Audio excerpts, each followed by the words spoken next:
श्री गणेशाय नमः। श्री जानकी वल्लभो विजते श्री रामचरितमानस द्वितीय सोपान अयोध्या कांड में अब आगे का वर्णन सुनिए। सो मैं बरन कहूँ विधि के ही डाबर कमठ की मंदर ले ही से वहीं लखुन करम मन बानी जाय न सीलु सनेहु बखानी।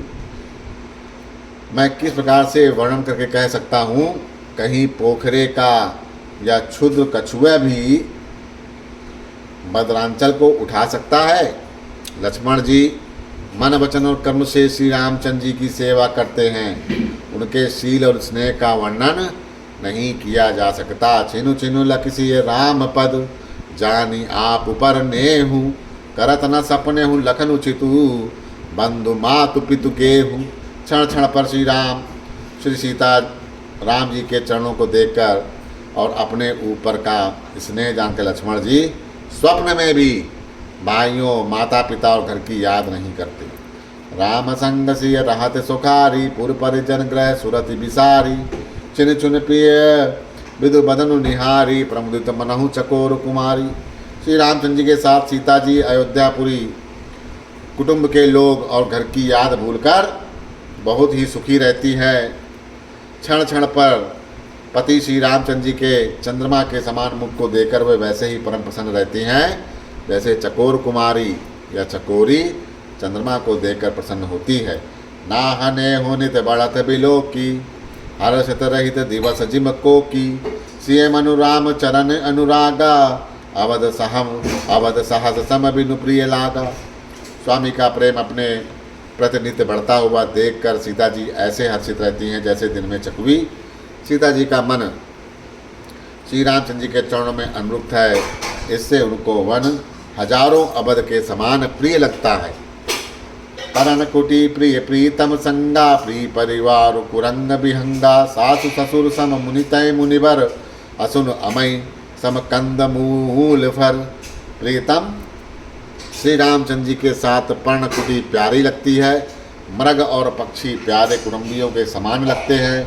मुनियों की स्त्रियां सास के समान, श्रेष्ठ मुनि ससुर के समान और कंद मूल फलों का आहार उनको अमृत के समान लगता है। नाथ सात साथरी सुहाई मयन शयन सय सम सुखदाई लोकप होई बिलोकत जासु तय कै मोहि सक विषय बिलासु। स्वामी के साथ सुंदर साथरी कुछ और पत्तों की सेज सैकड़ों कामदेवों की सेजों के समान सुख देने वाली हैं, जिनके कृपा पूर्वक देखने मात्र से जीव लोकपाल हो जाते हैं। उनको कहीं भोग विलास मोहित कर सकते हैं। सुमिरत रामय तजहि जन तन सम विषय बिलासु राम प्रिया जग जनन सिय कछु न आच रजुतासु। जिन श्री रामचंद्र जी का स्मरण करने से ही भक्तजन तमाम भोग विलास के तिनके के समान त्याग देते हैं, उन श्री रामचंद्र जी की प्रिय पत्नी और जगत की माता सीता जी के लिए यह भोग विलास का त्याग कुछ भी आश्चर्य नहीं है। श्री लखन जय विदु सुख लाई सोय रघुनाथ करहि सुख कहाई कहाई पुरातन कथा कहानी सुनहि लखन सिय अति सुख मानी। सीता और लक्ष्मण जी को जिस प्रकार सुख मिले श्री रघुनाथ जी वही करते हैं और वही कहते हैं। भगवान प्राचीन कथाएं और कहानियाँ कहते हैं और लक्ष्मण जी तथा सीता जी अत्यंत सुख मानकर सुनते हैं। जब जब राम अवध सुधि करही तब तब बारी बिलोचन भरही सुमरि मातु पितु परिजन भाई भरत स्नेह शील सेवकाई। जब जब श्री रामचंद्र जी अयोध्या की याद करते हैं तब तब उनके नेत्र में जल भर आता है। माता पिता कुटुंबियों भाइयों और भरत के प्रेम शील और सेवा भाव को याद करके उनकी आंखें गीली हो जाती हैं। कृपा सिंधु प्रभु होए दुखारी धीरज उधरहि कुसुम बिचारी लखसी लखनु बिकल होए जाही जिम पुरुष अनुसर पछताही।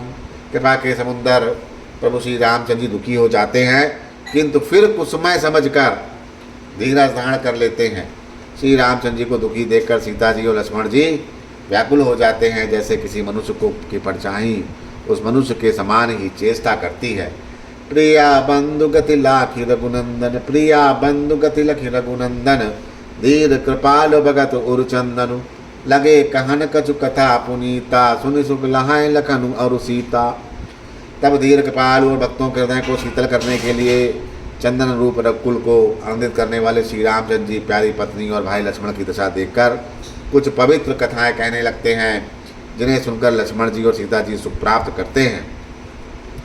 राम लखन सीता सहित सोहत परन निकेत, जिम बासो बस अमरपुर सची जयंत समेत। लक्ष्मण जी और सीता जी श्री रामचंद्र जी पर्णकुटी में ऐसे शोभित हैं जैसे अमरावती में इंद्र अपनी पत्नी सची और पुत्र जयंत सहित बसता है।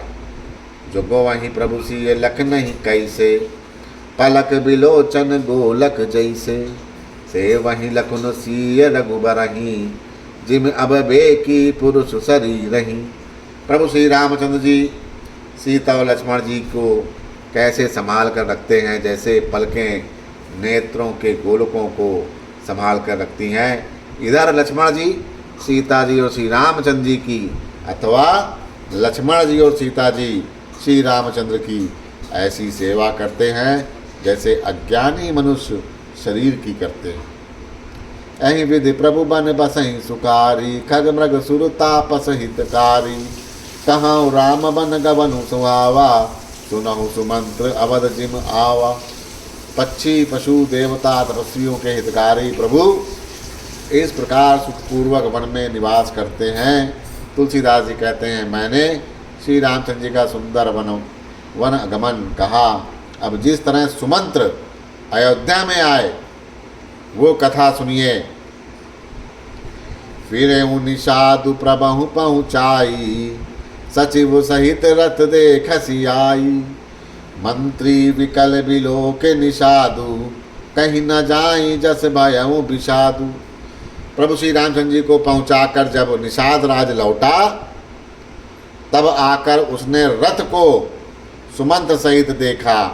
मंत्री को व्याकुल देखकर निषाद को जैसा दुख हुआ वो कहा नहीं जाता।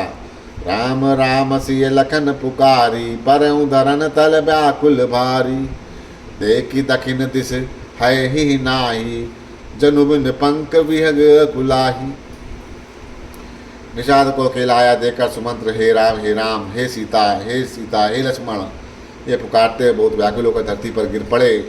रथ के घोड़े दक्षिण दिशा की ओर जिधर रामचंद्र जी गए थे देख देख कर हिनहिनाते हैं, मानो बिना पंख के पक्षी व्याकुल हो रहे हों। नहीं तृण चरनी नपि नहीं जलू, मोचही लोचन बार, व्याकुल भय निषाद सब रघुवर बाज निहार।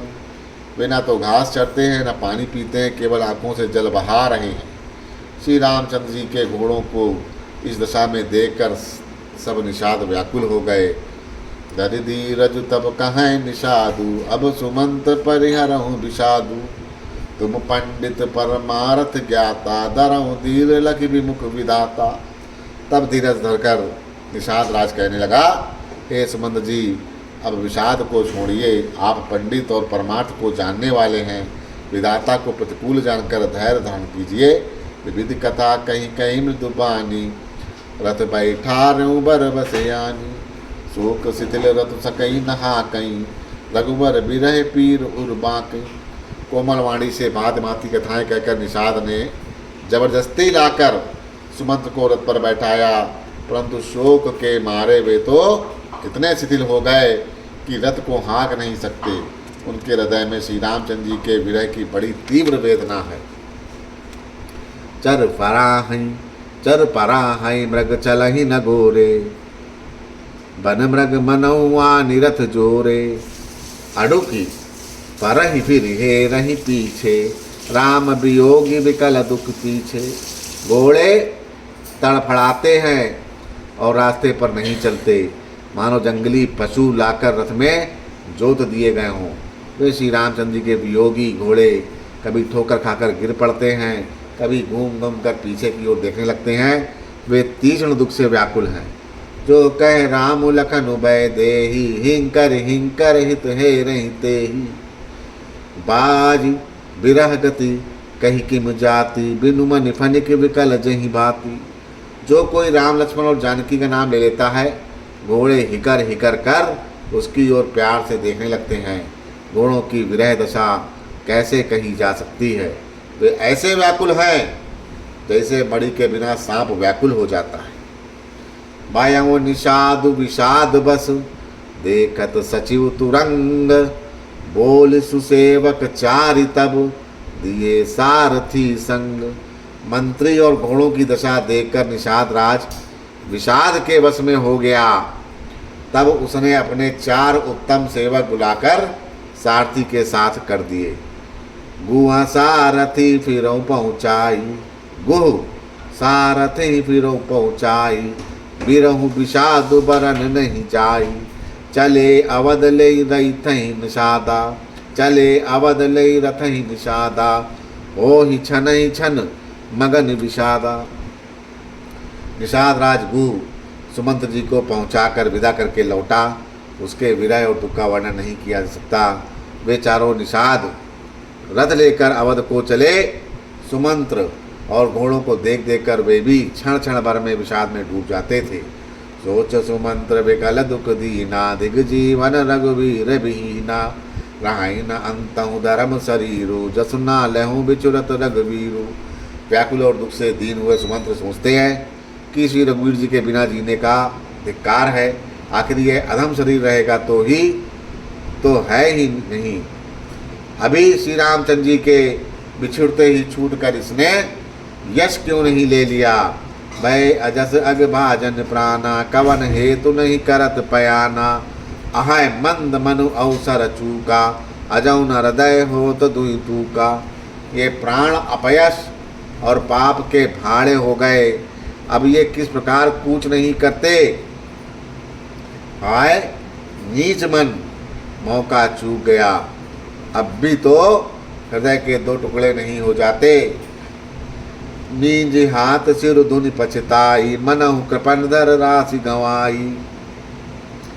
बिरधि बांध बर बीरु कहाई, चले समर जनु सुबट पराई। सुमंत्र हाथ मल मल कर और सिर पीट पीट कर पछताते हैं, मानो कोई कंजूस धन का खजाना खो बैठा हो। वे इस प्रकार चले मानो कोई बड़ा योद्धा वीर का बाना पहनकर और उत्तम शूरवीर कहलाकर युद्ध से भाग चला हो। विप्र विवेकी वेद विद, समंत साधु सुजाति। जिम धोखे मद पान कर, सचिव सोचते ही भांति।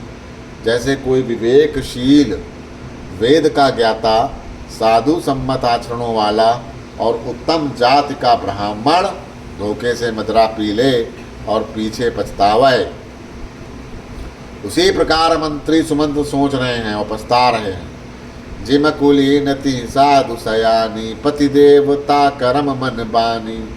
रहाय करम बस परिहर नाहू, सचिव हृदय तिम दारुण दाहू। जैसे किसी उत्तम कुल वाली साधु स्वभाव की समझदार और मन वचन से कर्म से पति को देवता मानने वाली पतिव्रता स्त्री को भाग्यवश पति को छोड़कर पति से अलग रहना पड़े, उस समय उसके हृदय में जैसे भयानक संताप होता है, वैसे ही मंत्री के हृदय में संताप हो रहा है। लोचन सजल डीठ दई थोरी, सुनई न श्रवण विकल मति भोरी। सूकई अधर लाग मुहि लाठी, जीव न जाए उर अवधि कपाटी। नेत्रों में जल भराया, दृष्टि मंद हो गई, कानों से सुनाई नहीं पड़ता। व्याकुल हुई बुद्धि बेठिकाने हो रही है, होंठ सूख रहे हैं, मुंह में लाठी लग गई। किंतु ये सब मृत्यु के लक्षण होने पर भी प्राण नहीं निकलते, क्योंकि हृदय में अवधि रूपी किवाड़ लगे। अर्थात 14 वर्ष बीत जाने पर भगवान फिर मिलेंगे, इसी आशा, यही आशा तो रुकावट डाल रही है। विवरण भयो न जाय निहारी, मार से मनहु पिता महतारी। हानि गलानि विपुल मन व्यापी, जमपुर पंत सोच जिम पापी। सुमंत जी के मुख का रंग बदल गया, जो देखा नहीं जाता, ऐसा मालूम होता है मानो इन्होंने माता पिता को मार डाला हो। उनके मन में राम वियोगी रूप हानि की महान ग्लानि पीड़ा छा रही है, जैसे कोई पापी मनुष्य नरक को जाता है और रास्ते में सोच कर रहा।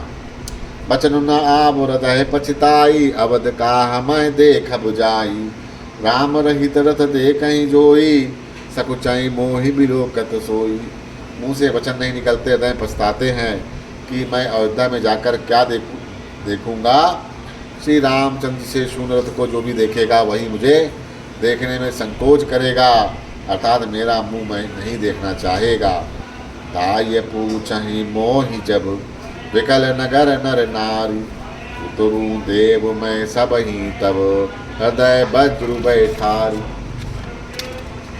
नगर के सब व्याकुल स्त्री पुरुष जब दौड़कर मुझसे पूछेंगे, तब मैं हृदय पर वज्र रखकर सबको उत्तर दूंगा। पूछहि दीन दुखित सब माता, कहब काह मैं तिन्हि विधाता। पूछहि जबहि लखन महतारी, कहियौ कवन संदेश सुखारी। जब दीन दुखी सब माताएं पूछेंगी तब विधाता मैं उन्हें क्या उत्तर दूंगा। जब लक्ष्मण जी की माता मुझसे पूछेंगी तो मैं कौन सा सुखदायी संदेश कहूँगा। राम जननी जब अइयै धाई, सुमर बच्छु जिम धेनु लवाई। पूछत उतरु देव मैं तेहि, गे बनु राम लखन बै देहि। श्री राम की माता जब इस प्रकार दौड़ी आवेंगी, जैसे नई ब्याही हुई गौ बछड़े को याद करके दौड़ आती है, तब उनके पूछने पर मैं उन्हें यह उत्तर दूंगा कि श्री राम लक्ष्मण सीता वन को चले गए। जोई पूछहि तई उतरू देवा, जाई अवध अब यहु सुख लेबा। पूछहि जबहि राहु दुख दीना, जीवन जासु रघुनाथ यदीना।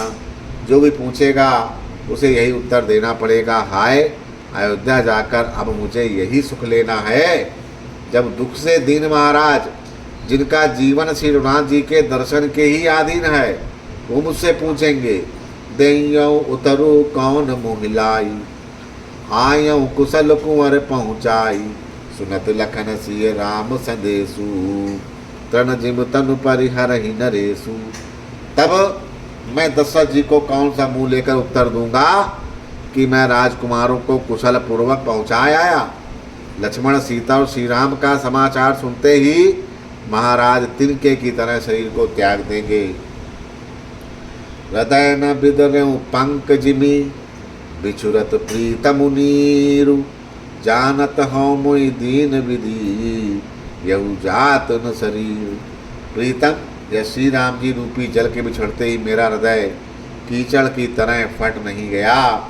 इसे मैं नहीं जानता हूँ कि विधाता ने मुझे यह यातना शरीर ही दिया है जो पापी जीव को नरक भोगने के लिए मिलता है। ऐ विधि करत पंथ पछितावा, तम सातीर तुरत रथुआवा। विदा किए कर विनय निषादा, फिरे पाए पर विकल विषादा। सुमंत इस प्रकार मार्ग में पछतावा करते रहते थे। इतने में ही रथ तुरंत तमसा नदी के तट पर पहुंच गया।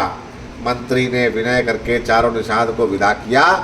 वे विषाद से व्याकुल होते हुए सुमंत के पैरों पर पकड़कर लौटे।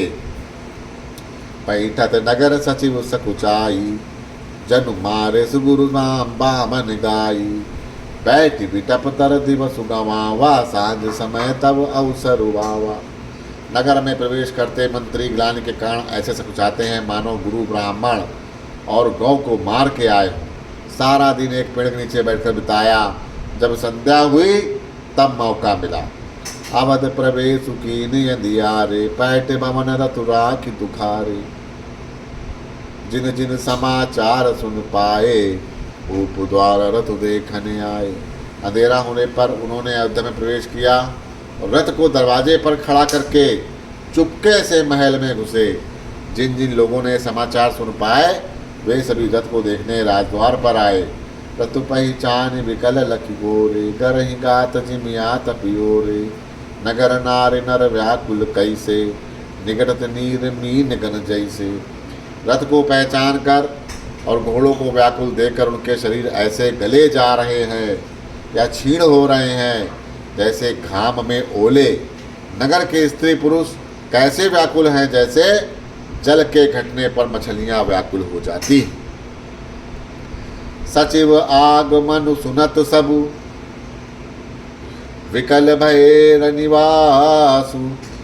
भवन भयंकर लागत ही, मानहु प्रेत निवासु।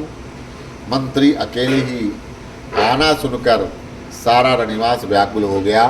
राजमहल उनको ऐसा भयानक लगा मानो प्रेतों का शमशान हो गया हो, निवास स्थान हो गया हो। अति आरती सब पूछ ही रानी, उतरु न आव विकल भई बानी। सुनहि न श्रवण नयन नहीं सूझा, कहूँ कहा कृपु तेहि तेहि बूझा। अत्यंत आर्त होकर सब रानियां पूछती हैं सब, पर सुमंत को कुछ उत्तर नहीं आता। उनकी वाणी रुक गई है, न कानों से सुनाई पड़ रहा है, न आँखों से कुछ सूझता है। वे जो भी सामने आता है उससे पूछते हैं, कहो राजा कहाँ है। तासहि दीख सचिव बिकलाई, कौशल्या ग्रह गई लेवाई। जाई सुमंत देखि कस राजा, अमय रहित जनु चंदु विराजा। दासियां मंत्री को व्याकुल देखकर उन्हें कौशल्या जी के महल में लिवा गई। सुमंत्र ने जाकर वहां राजा को बैठे देखा, मानो अमृत का बिना अमृत के चंद्रमा हो। आसन शयन विभूषण हीना, परऊ भूमि तल निपट मलीना। लई उषासु सोचि एहि भांति, सुरपुर तेज खास्यु जाति। राजा आसन शैया और आभूषणों से रहित बिल्कुल मलिन उदास पृथ्वी पर पड़े हुए हैं। वे लंबी लंबी सांसें लेकर इस प्रकार सोच करते हैं मानो राजा ययाति स्वर्ग से गिरकर सोच कर रहे। लेत सोच बर छिन छिन छाती, जनु जरि पंख परऊ संपाति। राम राम कह राम सनेही, पुनि कह राम लखन बैदेही। राजा क्षण क्षण में सोच से छाती भर लेते हैं। ऐसी विकल दशा में मानो गीधराज जटायु का भाई संपाति पंखों के जल जाने पर गिर पड़ा। राजा बार बार राम राम प्यारे राम कहते हैं, फिर हे राम, हे लक्ष्मण, हे जानकी ऐसा कहने लगते हैं। देखी सचिव जय जीव कहीं, कीन्यु दंड प्रणाम। सुनत उठे व्याकुल नृपति, कहूँ सुमंत्र कह राम। मंत्री ने देखकर जय जीव कहकर दंडवत प्रणाम किया। सुनते ही राजा व्याकुल होकर उठे और बोले, सुमंत्र कहो राम कहाँ है। बोलो सियावर रामचंद्र की जय।